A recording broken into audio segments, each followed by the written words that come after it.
kids didn't even get to say goodbye to their dad. When they woke up, he wasn't here, and he just never came home.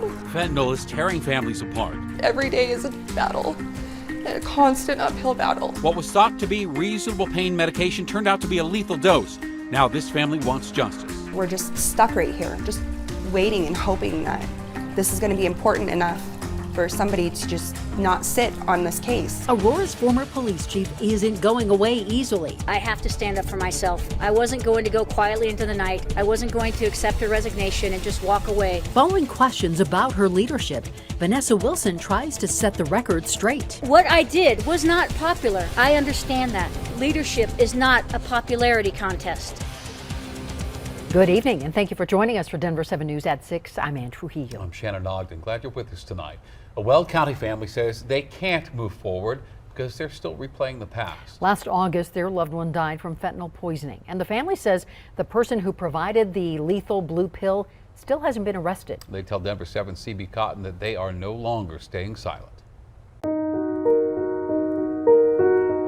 Yeah, he loved his hats, he loved his 49ers. I like to try and keep my own roses to him up there. Prized possessions are gathered on these shelves. They're everything, that we have to hold on to. Because the person these items belong to is now gone. This is it. This is what I get of my husband. This is what my kids get of their dad. Ignacio Ramirez, better known as Nacho, died in August of last year. He lit up a room when he walked in. He was very, very family oriented, super close-knit with his siblings. He was a wonderful father. And ever since his passing, his wife Chelsea and sister Anna have been trying to get answers. It was accidental overdose on fentanyl. Chelsea says last fall her husband had been suffering from severe back pain, and on August 11th, 2021, he needed relief. His doctor had finally gotten him a referral to a pain specialist, but he was not going to be able to see that pain specialist for like almost 7 or 8 weeks, I think it was. They were pretty far out. And next thing I know, this girl shows up at my door. She says that woman handed her husband a blue pill that looked like oxycodone, and Nacho took it right in this living room. And I was like, "Are you sure that you trust her?" And he said, yeah. He took it, and then he sat on the couch, and Jace was sitting right next to him, and he just put his head back, and he said, "Damn, that was stronger than I thought," and closed his eyes. And that was the last words that he had said. Chelsea did CPR, called 911, but nearly a week later, Nacho Ramirez died. For a very long time, blamed myself. Why didn't I do more? If I did more, would my husband still be here? But she can't change the past, so she wants police to make an arrest. She says 8 months ago, she handed over what she had. We've done everything but walk this person into the police station. We have given video footage, we have given messages, they have taken copies of my husband's phone. We have given them everything. We're just stuck right here, just waiting and hoping that this is going to be important enough for somebody to just not sit on this case. Because Chelsea's prized possession was the love she shared with her husband. Every day is a battle, and a constant uphill battle, and I'm doing everything to hold myself together so that I can bring these kids up the way that he would have wanted to do with me. We reached out to the Weld County District Attorney's Office, and they tell us this case has not been handed to them for review. So then I went to the Greeley Police Department, and they tell me this is an active case, so they can't comment at this time. The family plans to keep speaking out because they feel strongly someone should be held accountable. And of course, we'll stay on top of any progress that's made. Shannon. Oh, that is devastating. CB Cotton tonight. And I want to give you an idea of what's being done in our state to try to get fentanyl out of our community. Today, law enforcement and Colorado business leaders held a press conference along with the Common Sense Institute to discuss some findings of new research. And it found that fentanyl deaths have steadily risen over the past 3 years. There were 540 deaths in 2020, up 143% from the year before. Last year, more than 800 people died. A former 18th Judicial DA, George Brockler, says our state has not done nearly enough to take this crisis seriously. Treating this thing like it's marijuana or treating it like it's a speeding ticket is offensive to the value of human life in Colorado, and we need to take it seriously. And again, it's not that making it a felony is an effort to try to felonize addicts or an attempt to just lock them up and throw away the key. It is really the gatekeeper to us introducing them into monitored sobriety, mandated participation in treatment and rehabilitation and recovery. And those on today's call say Colorado should make fentanyl possession a felony.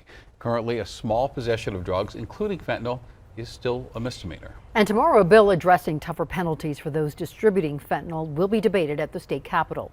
The bill would increase penalties for selling fentanyl, with the toughest coming for dealers whose distribution results in death.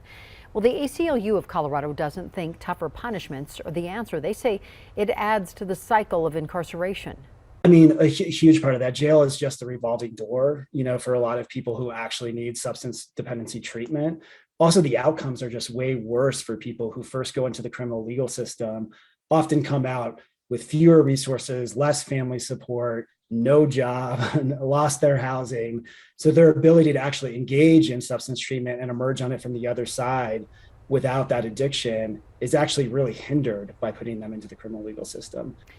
And instead, the ACLU thinks money should be invested in solutions such as treatment, education, and overdose interventions.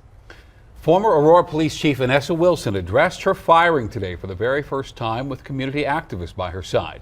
Now, as you might know, she was fired last week for what the city manager cited was her lack of department management.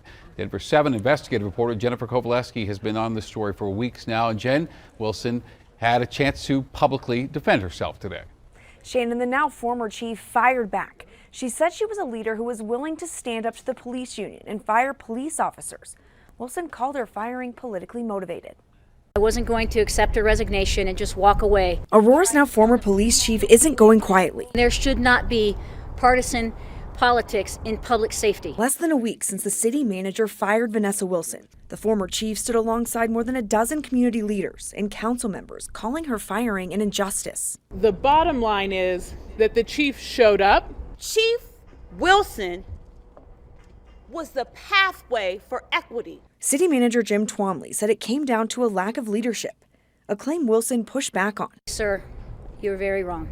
And I have to stand up for myself. Wilson also talked about the massive records backlog Denver 7 investigates first exposed, an independent report which found more than 2,500 crimes stuck in a queue, delaying investigations. What did you know about the records backlog? What did you try to do about the records backlog? Obviously, it's something no one wants, no chief wants to have happen or have to be dealing with, but we have been dealing with this for years. This is not a revelation.